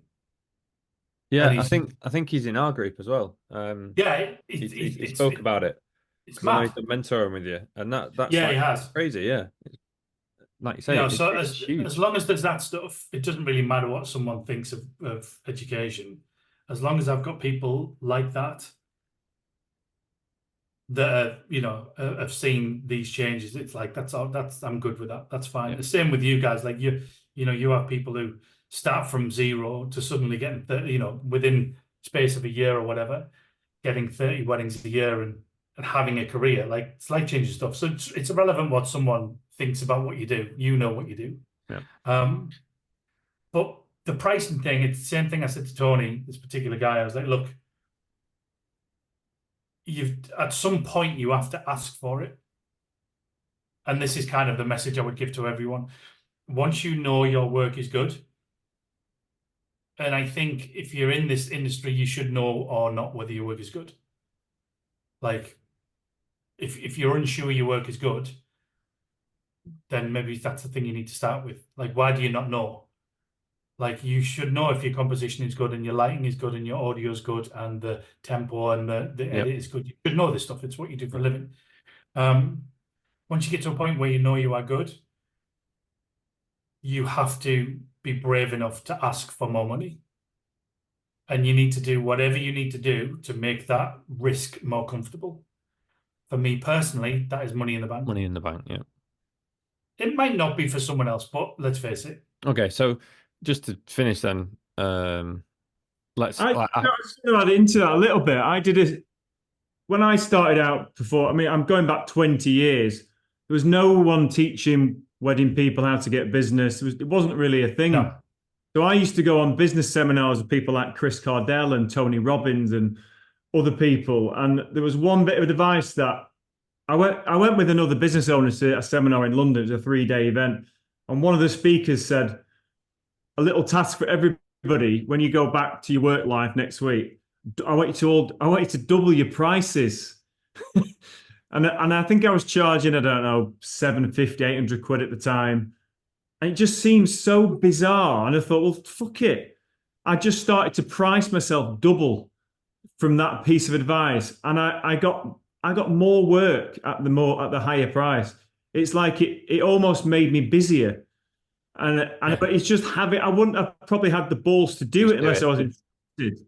And somebody gave me that, that push. And they said, yeah, just do it. I mean, what is the worst that can happen? You can always come back if you need to. But I just got busy. Well, this brings us full circle to the start, because I said that I'd attended your workshop and then I got an inquiry the next day or wherever, and I charged £1,000 more. I got a booking for £1,000 higher than I was normally charging after attending your workshop, and it was purely because off the back of your thing, I just had this. It was all fresh in my mind, and I got an inquiry, and I just went, "Okay, You yeah, asked, I am going to charge £1,000 more," and I just put £1,000 on the price, and they came back and, "Yeah, cool." And it was nothing. It's not like there was some sort of secret wisdom that I learned from your course. It was just No. that leaving it and going, yeah, there is, and having the kind of confidence, and it was all fresh in my mind, and it's like, yeah, maybe I should just ask for it, and I did, and it Yeah. worked. I mean, it's pretty much how everything is. Like, look at anything you buy. Like, whether it be, I mean, I don't know what, like, everybody's into different things. Like I said at the beginning, there's a few things I like. I like a nice holiday, I like watches, and I like to have, I grew up on cars and bikes. So I've always had nice-ish cars. And I need to, because I do quite a lot of driving, I like to be comfortable. So my car is something that costs me quite a lot of money. So after this call, I have to renew my insurance and the warranty on the car, because it's not a car that you don't want a warranty on. So I'm going to be paying nearly £5,000 because my insurance has gone up from £400 a year to £3,000 a year, which is insane. Wow. But I don't have another option because I love it, because it's comfortable, and it's like I can literally do 500 miles without even, breaking a sweat. It's like, the chairs are like armchairs. It's just a really nice car to drive. So it's worth it for me. But I know that my cost of running that particular car is going to cost me, way too much money, really. But I'm just going to have to do it. I know that the holiday me and Emma have in February is going to cost a certain amount of money. We like to fly well, and we like to go on a nice holiday. So I need that. And I'm always tempted by watches. So, like, I might have a little cheeky flutter on a watch. And they're the things that I need to think about in terms of, like, how I want to live. Other than that, I'm pretty chill. But I factor that into, like, how much is it going to cost me to live? And how much work do I want to do for that? And actually having some, what's the word? Like, really knowing that what you do is worth it. It's not a blag. Like, we work hard. Like I said before, we don't work down mines or anything, but we're creating something that has real value. I believe that. It's these pieces of digital media that have a genuine legacy. And if we are really kind of focused on making sure we're the best we can be in our particular craft, or the style of craft you want to do, and not just churn. If we actually take time to care about what we do from, like, a craft, then I think we are well in our professional rights to charge more than the average. And like I said before, there's lots of people out there doing some cracking work. It was last month I'd seen, where did I see it? I think it must have been on an Instagram thing. And some chap from Spain, I think it was. I there was a nice reel, and I was like, oh, that's really fucking beautiful. Went on his website. His website's just like his work was stunning, like super, super stunning. Very like nothing really staged or anything. It was so heartfelt, beautiful work. And he had a pricing page, and he starts at €1,000. Hmm. I'm like, dude, like what is going on? Now maybe that works for him. I don't know. Like I can't say it should be more because it might work for him, but it's easily like 6, 7, 8,000 in my mind, you know. So he might be that guy that is just, he's very good at what he does. He's just hasn't got the confidence to charge more. Yeah. But also like it really, this is a key thing to leave on. It's your relationship with money. I've spoke about this many times before. Everybody has a different relationship with money and value. So you said at the beginning that 3,000 for you at the beginning seemed like wild money, as it did for me. There will be people who think 3,000 is nothing because their upbringing and their relationship with finances and money are completely different than mine and yours. Someone spending £200,000 on a car could be the norm. It will be the norm for them, But to me, I would love to do that, but I can't. And I think the people's value in money is changing in different ways. Like take, for instance, people kind of mid-30s or under buying their first house. Most people are looking to spend 300-400 grand and more. I think that's mental. Yeah. Because my first house was 48 grand because I'm that old, but I don't want to spend, £500,000 on a house. That's not in my thought. That's not what I want. But what did he spend? What's Adam spent? Is that you? No, mine's not that much. No. But this is the thing. That was the house. This is the opposite that you're viewing. This house was that amount of money. I think it's mad. Like, don't get me wrong. Like, I go to some clients' houses when they're doing their wedding and stuff, and it's amazing. I see these beautiful country homes with land, and it's like it would be incredible. Like, I've got a Labrador, like a working lab. I'd love to have land, so like Shandy can run around, and I would love that. But is that your girlfriend? Yeah, throwing balls. So it's Shandy could run around. So it's like I would like that. I would really like that. But what I don't want is, a ridiculous mortgage that I have to then work for. And that's a lot to do with my upbringing. Like I was always told as a kid, like, don't work for your mortgage. Well, I have other houses that pay all my mortgages. Well, there you go then. So that's, there you go. Yeah. That's the reason we're here. But for me, I think it's because I don't have kids as well. This is just a really comfortable base. Yeah, I love. I'm very comfortable here. I'm very attached to it. I like being here, but I'm not. It's not a family home. It's a base. It's great to get to places. Great to get to the airport and everything. So the idea for me, like, basically, I'm going to be living abroad anyway. Like, there's absolutely no doubt I'll be in probably Tuscany, because that for me is the ideal. That's where I'm going to end up. So we're working towards that. But like, people now have such a different idea of value of money. There's people within my circle who are just buying their first home for 500, 600, 700. Correct. Yeah. And it's crazy. Like, as their first house. Yeah. I find it insane.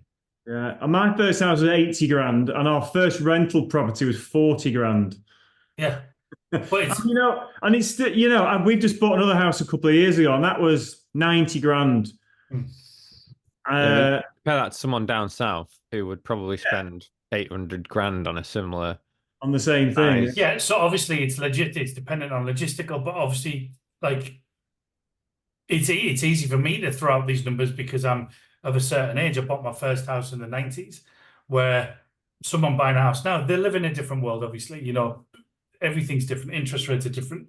House prices are different. So it might not seem like a relevant discussion, but what it does, it drastically changes your mindset of what's valuable. So for me, like certainly when I was first looking for a home, a starter home was kind of like up to 80 grand, like a terraced house. Yeah. Now people don't want that. People want 4 bed in a garage and a driveway, like Definitely. as their first house, Yeah. And I'm thinking, what? Like that's a family home. That's like your forever home. People think But that it's, that's the starting point, don't they? Like, well, I should have yeah, that, so I'm gonna. yeah. And I don't know why that. I mean, that's maybe a wider conversation about like society, I guess. But it's in the same way that my first car. I mean, Howard, what was your first car? How old are you, by the way? 49. Right. So same age as me, pretty much. So what was your first car? My first car was a Ford Escort that I bought from the Polton auction Banging. for about 500 quid or something. Yeah. So and mine was like a. I mean, this sounds like old people talking now. I apologize because most people listening probably aren't as old as me, but my first car was a Polo Derby, so Polo with a boot, proper granny car, 300 quid. Amazing, incredible car. Loved Yeah. it. Loved every bit of having that freedom. How many people do you see with 500 cars now as their first car? It's different now, isn't it? They've got brand new A classes. Yeah. They've got that brand new Merc PCP, £300 a month. So it's this thing where we've shifted from like doing things like at a certain price at the beginning and then kind of moving up and earning that. And people just want that good stuff straight away. And I think that's relevant in our industry, in the wedding video industry, especially, and photography. People start out and within a very short space of time, the only question they're asking is, how can I charge 5 grand? How can I get that? And it's like, do the work. Earn your stripes, yeah. There is a bit of a lack of patience. Well, instant gratification, don't they? And it needs to be delayed. You got to think about in the future, because 5 years goes really quick. So where do I want to be there in 5 years? It's funny Well, because you can speed that up though. You can speed you that. can. It's not a delay thing. It's more of a like, how much are you putting into your brand, the relationships, your editing experience? How much you can fast track that many different ways. You can't just charge 5 grand for the sake of it. Like, you actually need to put in the work. Yeah. I think that first part, that first year or two is like what me and I'm teaching the course. It's getting you to that level, and then where do you want to go after that? And that's where you need them extra years and that experience to dial everything down. Amazing films, do something a bit differently as well. So looking at your work again, it does stand out. I know you're saying it's all the same, but your work does stand out. It's finding that little niche where you're doing something a little bit different, it look a bit different, the story's told a bit differently.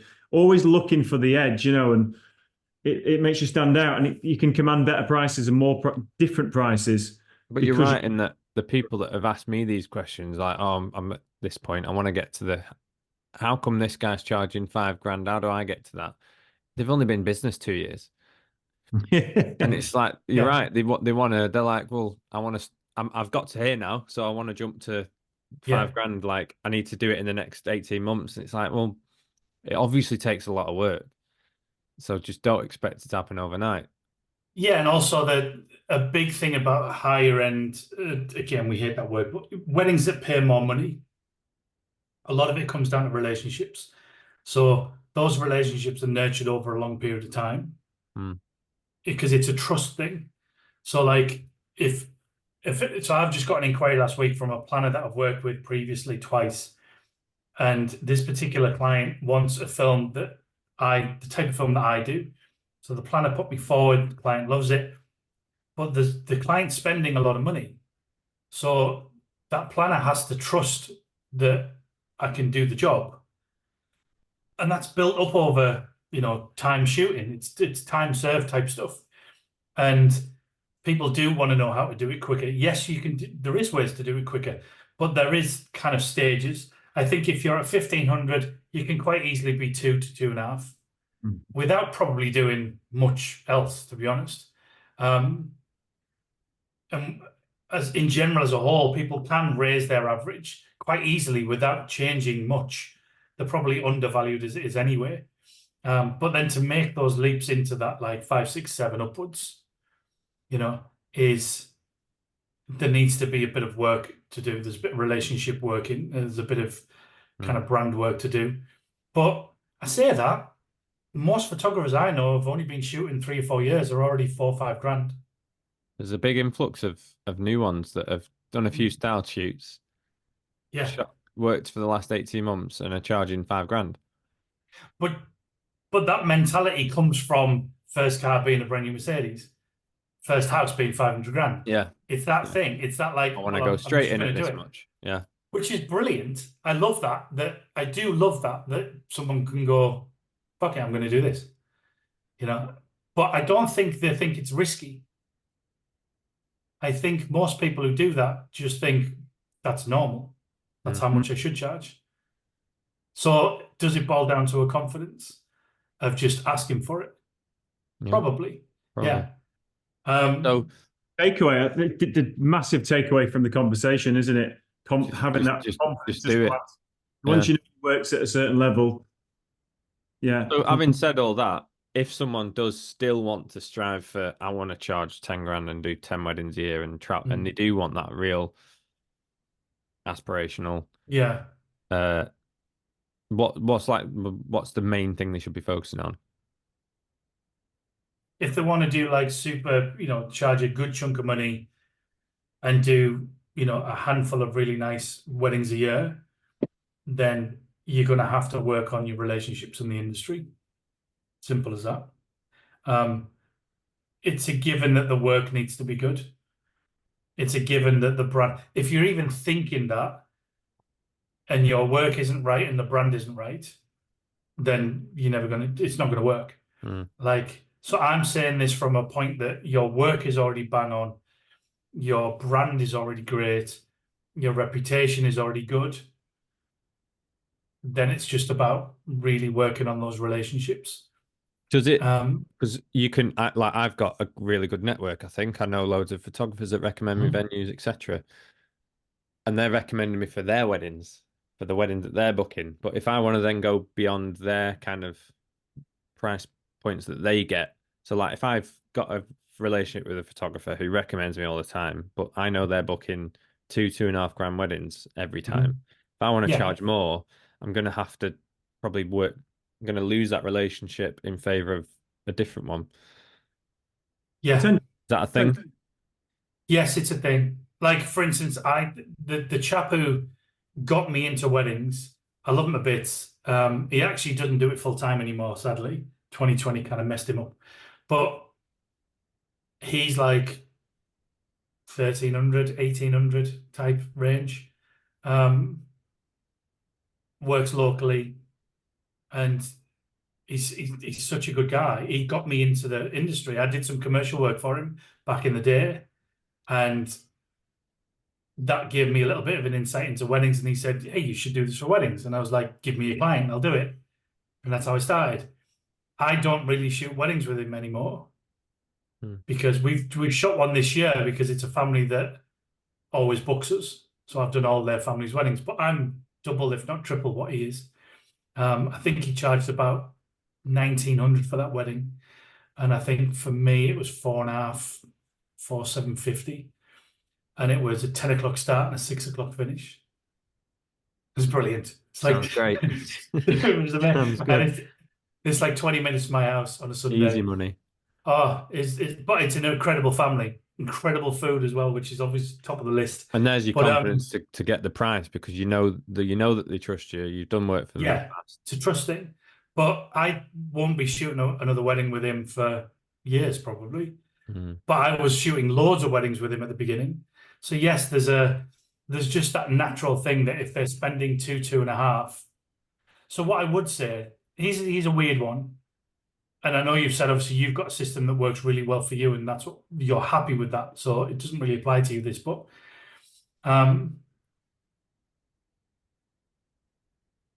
like it's almost as if when you're in that situation, your work is dependent largely on the photographers. So who's a good thing to think about is who's actually dictating how successful your business is. Is it you or is it the photographers? Because you know that if those photographers of those 30 weddings are averaging £2 grand, £2.5 grand, realistically, you're going to be around about 3, 2.5, 3.5, around about, you know what I mean? It's similar sort of money. So is it because that's where, and this isn't directed specifically at you, but anyone in that situation, are you charging that because that's where it's comfortable? Or that's what you know you can get? Because if your network was suddenly £5 grand photographers, you would probably be charging £5 grand. Yeah. But that's a weird thing to think about. Like, are we charging what we want to charge, or are we charging based on someone else's business? Yeah, I get you. That's Because, weird. well, the photographers recommended me they're going to charge this much. I don't want to like then go in at double, so I'll charge them this much. Because the client thinks we do the same thing. Yeah. We're just people with cameras, There is a right? bit of that, So and there is a bit as well because a lot of these people are my friends. I don't want to be like, I don't know, there's like a weird thing that I'd be like, I won't charge double because then they won't be doing it for that. So I don't want to like. Logical thing, isn't it? It's weird, isn't it? Yeah, part of me would hold back. yeah. Yeah. But then, so you can argue that's actually a really great business because other people are selling you. Like, you're not even doing anything. Like, you know, photographers are like, book Adam. Like, great videographer, works really well, was on the day, you know, because they want to work with a videographer that isn't going to mess their stuff Yeah, up, I right? could book out my whole year just from photographer referrals if I priced it Yeah. right. Yeah. So, but then, And you don't have to lift a finger in terms of marketing. yeah, which is brilliant. But then, what happens if that photographer changes their price to £1,000? Suddenly you're screwed Yeah. because all your referrals are going to want £1,000 videographer. So it's kind of like that's a good thing to remember when you're looking at your pricing is how in control of your pricing are you?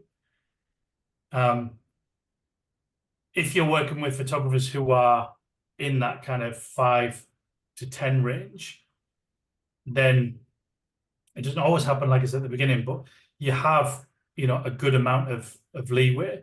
For me, so I had an inquiry last week and their budget was 5. I know the photographer is about 8. So I'm kind of like, well, what they want from a package would be around about 7.5. So all I've done is I've designed a package that they can have for 5. And I've offered them more for like a larger package for more, like a longer film. So an 8-minute film and an Instagram teaser. And speeches and ceremony for like that 750, I think it was. But the 5K is a 2-minute edit. And that's what they've gone for. So I'm getting a lot less than the photographer. But you're doing less. But I'm doing a 2-minute edit. Yeah. Like, how quickly can I do a 2-minute edit? Like, I don't know. Adam doesn't know because his sister does them all for him. Like, I can do that quickly. It takes me like, the amount of time it takes to hand the hard drive to my sister. So you've got someone doing your edits? Yeah, some of. I do a bit more these days, but right. So yeah, so again, that changes the equation. Of course it does. Like, how many weddings can you do if you don't have to edit them? Like, but this is when I was 50 a year. I was getting rid of all the edits, so I was more than happy. And people were going, "How can you shoot that many? It's crazy." And I was like, "I've got an editor." But someone who is, this is another thing about like that kind of more charging more. There's companies that do outsource, but how in control of your aesthetic are you if you're outsourcing?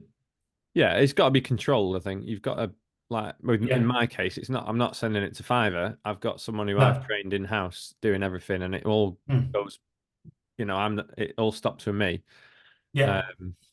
So I'm in full control of it, and I think there's nothing wrong with, like, there's a company who that is Fire and Ice that they market themselves as a big company, but they Yes. still getting quality, and they still charge a Yeah. premium because whoever it may be on that team of staff, it's still going to be the top It's in quality. house. Yeah. Yeah. That's not the norm though.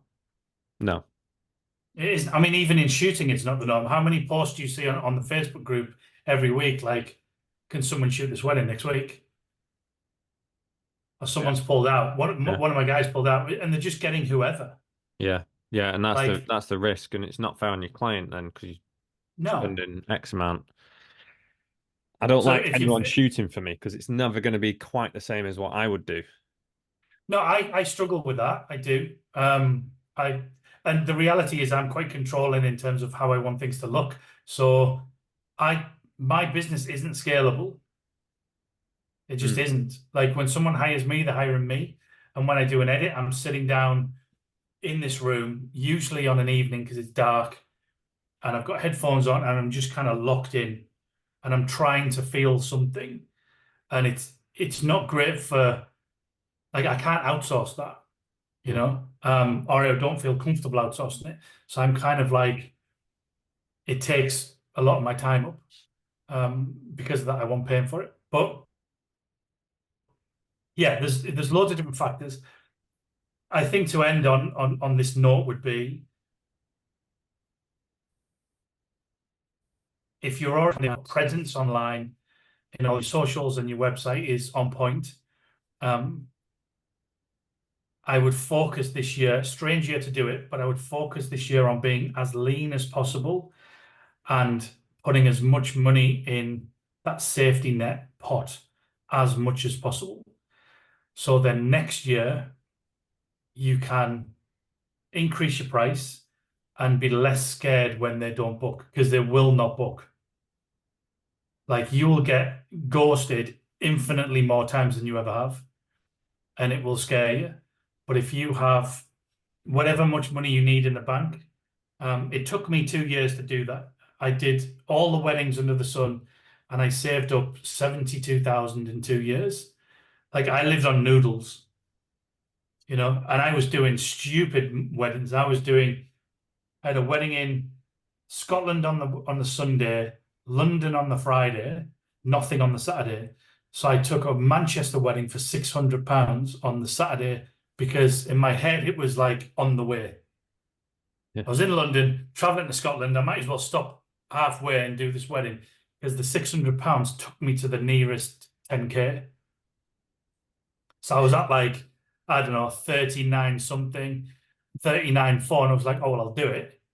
Yeah. Because Then then you've got it'll be your 40. Yeah. I get you. It's just absolutely Mental. ridiculous. Yeah, and I was physically gone after that weekend, but like I was so heavily focused on just the next 10, the next 10. And then I ended that year with a chunk of money, and that money, or part of that money, is still in my account. Yeah. But Like then it's that still allows you there. to then take the risks that you need to the following year. Yeah. And I know people listening are going to be like, that's great, that sounds brilliant, but cost of living, it costs 45 quid for a sandwich.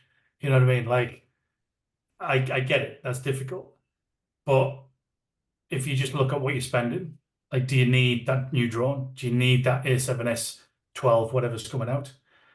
Do you need that like new tripod everyone's talking about?